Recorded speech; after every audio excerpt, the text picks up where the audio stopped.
De l'invention du véhicule autonome pouvant se déplacer seul à l'utilisation d'un moyen de propulsion efficace et rentable, de nombreuses années passèrent.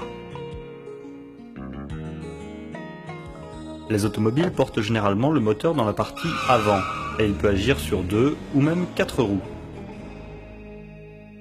Le moteur se compose de plusieurs chambres de combustion, et chacune d'elles est constituée d'un cylindre fermé qui a un piston mobile. Dans le moteur à 4 temps, le fonctionnement de chaque cylindre compte 4 phases successives. Dans la première phase, le mélange formé par l'essence et l'air entre dans le cylindre.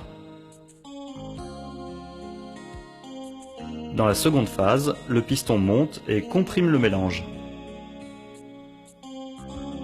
Dans la troisième phase, on fait jaillir une étincelle qui fait exploser le mélange et bouge le piston. Dans la dernière phase, le piston revient à sa position primitive et les gaz résultant de l'explosion sont expulsés. Pour que les véhicules avancent, il est nécessaire de transformer le mouvement du piston en mouvement de rotation.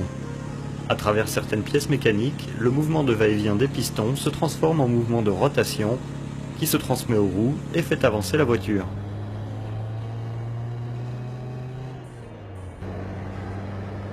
L'énergie que produit le moteur doit être dosée, de la même manière que les pignons d'une bicyclette doivent doser l'énergie que produisent les muscles d'un cycliste. La boîte de vitesse a la fonction de tirer profit au maximum de la puissance générée par le moteur. Elle consiste en une série de roues dentées de différentes tailles qui permettent que le moteur tourne toujours à la vitesse adéquate. On met la première pour démarrer, porter de lourdes charges ou monter une côte. Quand la voiture prend de la vitesse, elle a moins besoin d'efforts pour se déplacer et on passe les vitesses suivantes.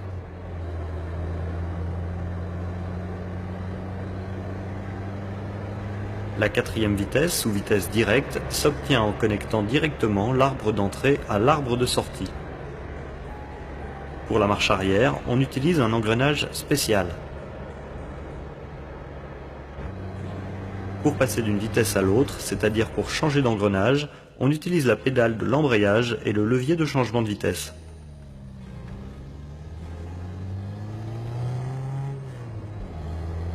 Cela permet de séparer le mouvement du moteur de celui des roues, et une fois le changement fait, de réembrayer.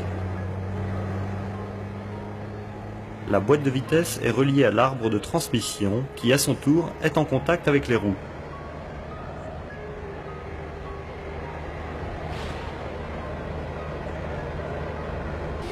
La direction est l'ensemble des éléments qui, actionnés par le volant, permettent de diriger les roues directrices, qui sont en général les roues avant.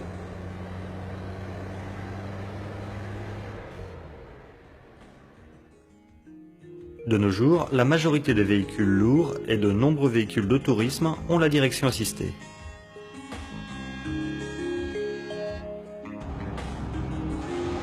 Ces systèmes réduisent l'effort musculaire du conducteur pour bouger le volant. Quand le conducteur enfonce la pédale du frein, il actionne un système hydraulique qui agit sur les mâchoires, lesquelles exercent une force de frottement sur le disque. Ou sur le tambour du frein. De cette manière, on peut réduire la vitesse du véhicule.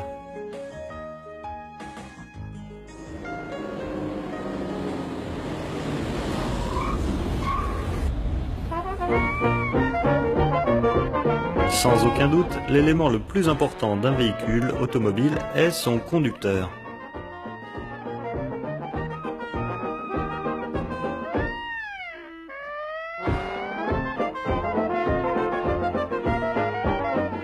Au cours des années, la puissance des véhicules et leurs prestations se sont améliorées.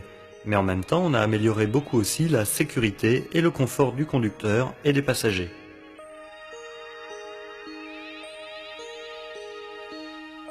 Actuellement, les automobiles sont dessinés au moyen de puissants ordinateurs. Avec eux, on étudie les caractéristiques et la résistance de chaque élément du véhicule. De nos jours, il est habituel d'incorporer des éléments sophistiqués comme le système antidérapage ABS ou le contrôle du moteur avec des microprocesseurs pour un rendement plus efficace et moins polluant. Tout cela permet une plus grande sécurité dans la conduite.